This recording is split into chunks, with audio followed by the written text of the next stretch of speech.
እንደ አውሮፓውያን አቆጣጠር በ1912 ዓ.ም አፕሪል 14 እኩለ ሌሊት በዚያ ድቅድቅ ጨለማ አትላንቲስ ውቅያኖስ መካከል የዓለም ታላቁ መርከብ በዚያ ቀዝቃዛ ውሃ ውስጥ በቀስታ መስመጥ ጀመረች። የዚህ ግዙፍና ቅንጡ መርከብ ስም ታይታኒክ ይባላል።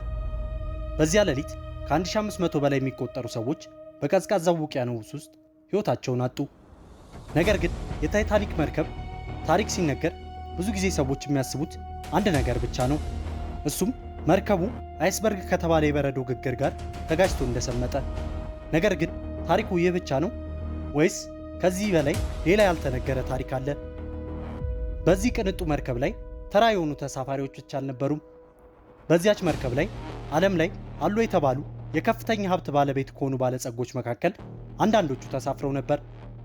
ከነዚህ ባለሀብቶች መካከል ታላቁ ጆን ጄከብ፣ ታዋቂው ቤተሰብ ቤንጃሚን ጉጀኒን እና የማሲስ መደብር ባለቤት ሲዶር ስትሮንስ ተጠቃሽ ናቸው። እነዚህ ሰዎች በዚያ ዘመን በዓለም ላይ ካሉ የመጀመሪያ ደረጃ ሀብታሞች ተርታ የሚመደቡ ሰዎች ናቸው።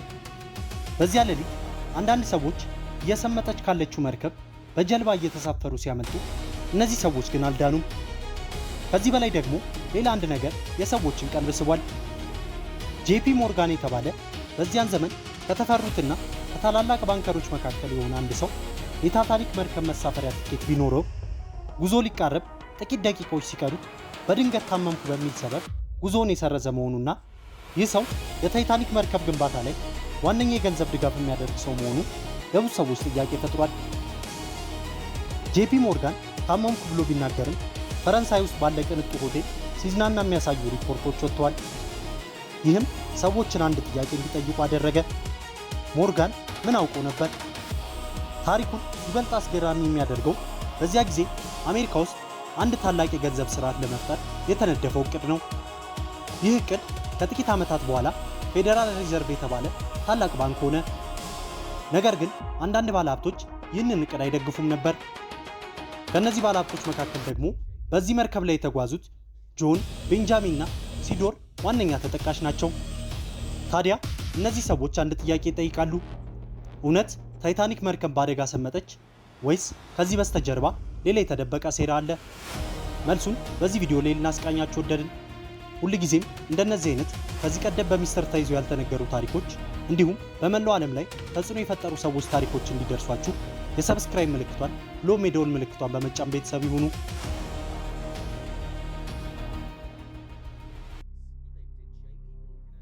እንደ አውሮፓውያን አቆጣጠር በ1912 ዓ.ም ዓለም ወደ ቴክኖሎጂ ኢንዱስትሪ በስፋት እየገባችበት የነበረበት ጊዜ ነበር። በአውሮፓና በአሜሪካ ሰማይ ጠቀስ ፎቆች፣ ባቡሮችና ፋብሪካዎች እንዲሁም አዳዲስ የሳይንስ ግኝቶች እየበዙ መጥተው ነበር። በጊዜው የነበሩ ሰዎች የሰው ልጅ ምንም ነገር ማድረግ ይችላል ብለው ያምናሉ። ነገር ግን በዚያ ዘመን ከሁሉ በበለጠ የሰው ልጅ ትዕቢትን የሚያሳይ አንድ ፕሮጀክት ተፈጠረ። እርሱም ታይታኒክ የተባለ እጅግ ግዙፍና ቅንጡ የሆነ መርከብ ግንባታ ነው። ታይታኒክ በዚያን ጊዜ በዓለም ላይ ከነበሩ መርከቦች ሁሉ የሚበልጥ ግዙፍ መርከብ ነው። በዚያን ጊዜ የነበሩ ሰዎች ይህን መርከብ አይደለም ሰው እግዚአብሔር ራሱ ሊያጠፋ አይችልም ይላሉ።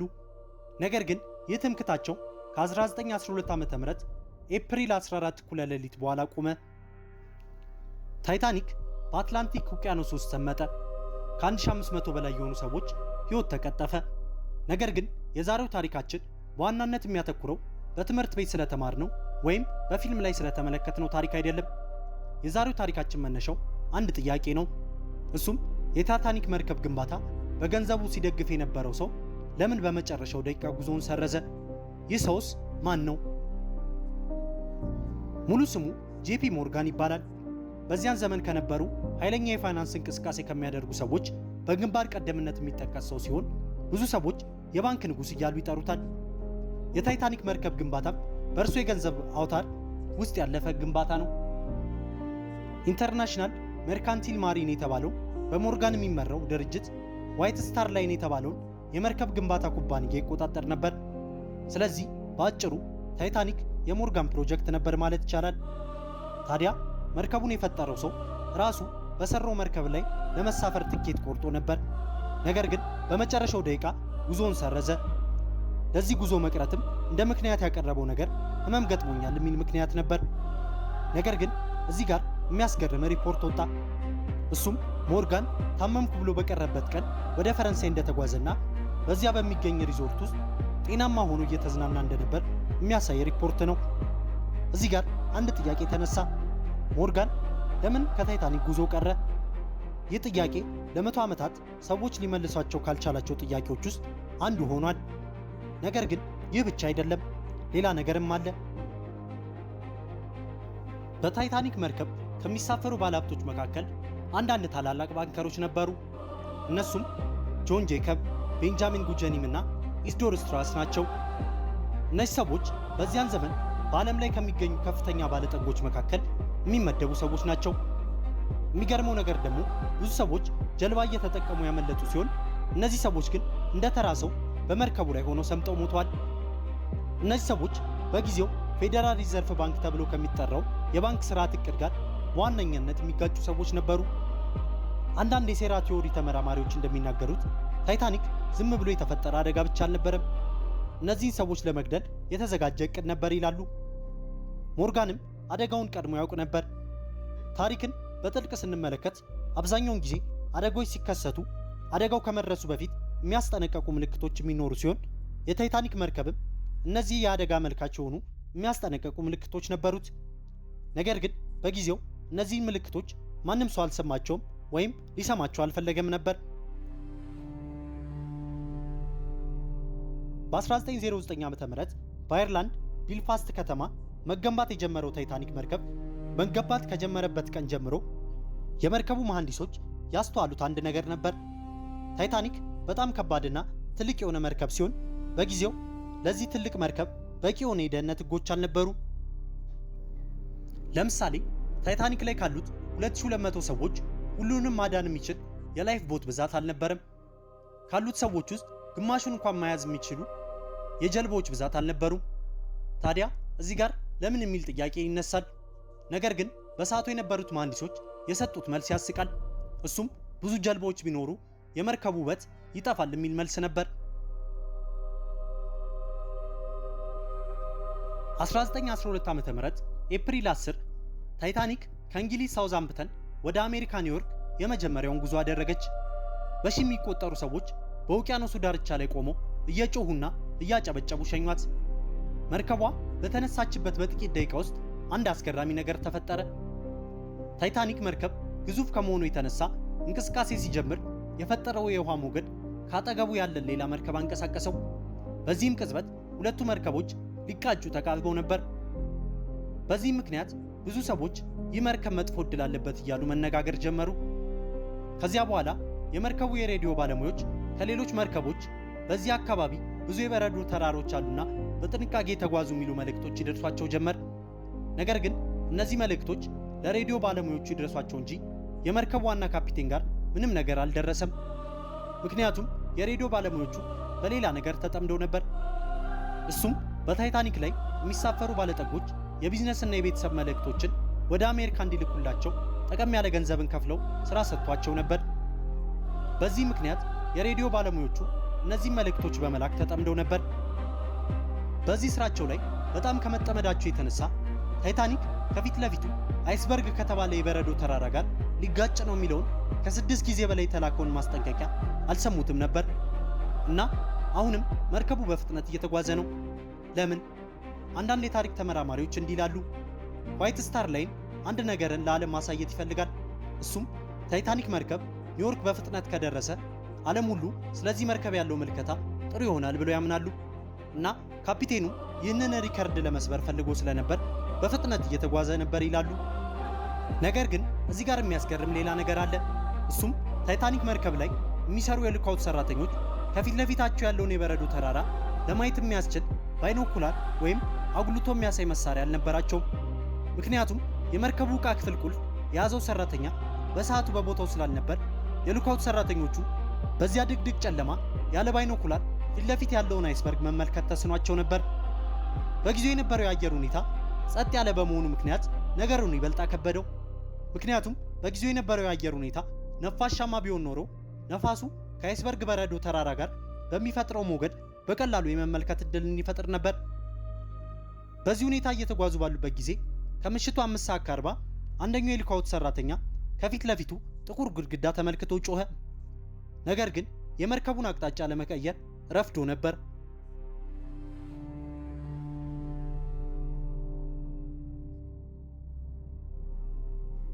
የዓለማችን ትልቁ የብረት ርብራብ መርከብ ከበረዶ ግድግዳ ጋር ተጋጨ።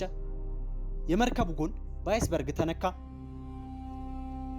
ይህ ነገር ሲፈጠር በመጀመሪያ ሰዎች ምንም ነገር የተፈጠረ አልመሰላቸውም። ትንሽ ግጭት እንዳጋጠማቸው አስበው ነበር። ነገር ግን በጥቂት ደቂቃዎች ውስጥ መርከቡ በውሃ መጥለቅለቅ ጀመረ። ታይታኒክ 16 የተለያዩ ክፍሎች ነበሩት። ይህ የተደረገበት ምክንያት አንዱ የመርከብ ክፍል ቢጎዳ እንኳን መርከቡ እንዳይሰምጥ ታሳቢ በማድረግ ነበር። ነገር ግን አይስበርጉ ከ5 በላይ የሆኑ ክፍሎች ላይ ጉዳት አድርሶ ስለነበር በዚህ ምክንያት መርከቡ መስመጥ እንዲጀምር ሆነ። የመርከቡ ዲዛይነር ቶማስ አንድሪውስ ጉዳቱን ካየ በኋላ መርከቡ በ2 ሰዓታት ውስጥ እንደሚሰምጥ ተናገረ። ይህ ሁሉ ነገር ሲፈጠር በመርከቡ ላይ ያሉ ብዙ ሰዎች ይህ አደጋ እንደተፈጠረ አያውቁም ነበር። አንዳንዶቹ ምግብ እየበሉ፣ አንዳንዶቹ እየጨፈሩና እየተዝናኑ፣ አብዛኞቹ ደግሞ እንቅልፋቸውን ተኝተው ነበር። በዚያ ጊዜ የመርከቡ ካፒቴን አንድ ውሳኔ ወሰነ። እሱም ባሉት ጀልቦች ሴቶችና ሕፃናትን መሙላት አለብን አለ። ነገር ግን እዚህ ጋር አንድ አስገራሚ ነገር ተፈጠረ። በዚያ የነበሩት ጀልቦች 65 ሰዎችን መያዝ የሚችሉ ሲሆን 20 እና 30 በሚያክሉ ሰዎች ብቻ እየተሞሉ መላክ ጀመሩ። ብዙ ጀልባዎችንም በባዶ ላኩ። ለምን? ይህ እስከ ዛሬም ድረስ ጥያቄ ሆኖ ይኖራል። በዚህ ታሪክ መሃል ሌላ በጣም የሚያስገርም ነገር ተፈጠረ። መርከቡ ላይ የነበሩ ሙዚቀኞች ሙዚቃቸውን እስከ መጨረሻ እስትንፋሳቸው ድረስ በመጫወት ሰዎች እንዳይጨነቁ ለማድረግ ሞከሩ። በመጨረሻም ከምሽቱ 8 ሰዓት መርከቡ ወደፊት መዘግዘግ ጀመረ። የውሃው መጠን በመርከቡ ክፍሎች በብዛት እየገባ መስመጥ ጀመረ። ታይታኒክ መርከብ ወደ 2 ክፍል ተሰብሮ በዚያ ጥቁር ውቅያኖስ ውስጥ ሰምጦ ጠፋ። በዚያ ውሃ ውስጥ በሺ የሚቆጠሩ ሰዎች በብርድ ሞቱ። ከሰዓታት በኋላ ካርፓቲያ የተባለው መርከብ የተረፉትን ሰዎች ለማዳን መጣ። ነገር ግን ከ1500 በላይ የሆኑ ሰዎች ሕይወታቸውን አጥተው ነበር። ታሪኩ ግን እዚህ ጋር አያቆምም። ምክንያቱም ከአደጋው በኋላ ብዙ ሰዎች አንድ ጥያቄ መጠየቅ ጀመሩ። ይህ እውነት አደጋ ብቻ ነው ወይስ ከጀርባው ሌላ ትልቅ የሴራ ታሪክ አለ?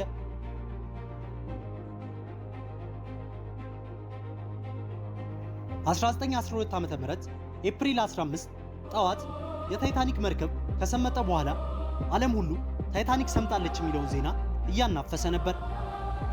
1500 ሰዎች ሞቱ የሚለው ቃል በትላልቅ ፊደሎች ተጽፎ ጋዜጦች ላይ ያረፉ። ነገር ግን በዚህ ሰዓት ሰዎች ሌላ ጥያቄ መጠየቅ ጀመሩ። የታይታኒክ መርከብ በመስመጡ ምክንያት አንዳንድ ታላላቅ ባለጠጎች ሞተዋል። እነሱም ጆን ጄከብ፣ ቤንጃሚን ጉጀሚ እና ኢስዶቭ ስትራስ ናቸው። እነዚህ ሰዎች በዚያ ዘመን ከነበሩ ሀብታሞች ግንባር ቀደሞቹ ነበሩ። አንዳንድ የታሪክ ተመራማሪዎች እንደሚሉት ከሆነ እነዚህ ሰዎች በ1910ዎቹ መጀመሪያዎች በአሜሪካ እየተፈጠረ የነበረውን ፌዴራል ሪዘርቭ የተባለውን የባንክ ስርዓት ይቃወሙ ነበር። ይህ የባንክ አሰራር የአሜሪካን የገንዘብ ስርዓት ወደ ሌላ መንገድ ሊቀይር የታሰበ ስርዓት ሲሆን በሰዓቱ ደግሞ ይህን ስርዓት ከሚደግፉ ሰዎች መካከል ዋነኛው የመርከቡን ግንባታ በገንዘብ ሲደግፍ የነበረው ጄፒ ሞርጋን ነበር። ታዲያ እነዚህ ሰዎች በአንድ መርከብ በአንድ ሌሊት ለምን ሞቱ የሚለው ጥያቄ እውነትም መጠየቅ ያለበት ጥያቄ ነው። እርስዎ ምን ያስባሉ? እውነት ከዚህ አደጋ ጀርባ የጄፒ ሞርጋን እጅ አለበት ወይስ ይህ ዝም ብሎ ከሚናፈሱ የሴራ ቲዎሪዎች ውስጥ አንዱ ነው? ሐሳባችሁን በኮመንት ላይ ያጋሩ። ውድ የፈንድሼ ኢንተርቴይንመንት ዩቲዩብ ቻናል ቤተሰቦች በዛሬው ፕሮግራማችን ከታይታኒክ መርከብ አደጋ ጀርባ ያለውን ያልተነገረውን ድብቁን ሴራ አስቃኘናችሁ። ሁልጊዜም እንደነዚህ አይነት ከዚህ ቀደም ተነግሮ የማያውቁ የሴራ ታሪኮች እንዲሁም ዓለም ላይ ተጽዕኖ የፈጠሩ ሰዎች ታሪክ እንዲደርሱ የሰብስክራይብ ምልክቷን ብሎም የደወል ምልክቷን በመጫን ቤተሰብ ይሁኑ። በቀጣይ ቪዲዮ እስክንገናኝ ሰላም ለሁላችን ይሁን።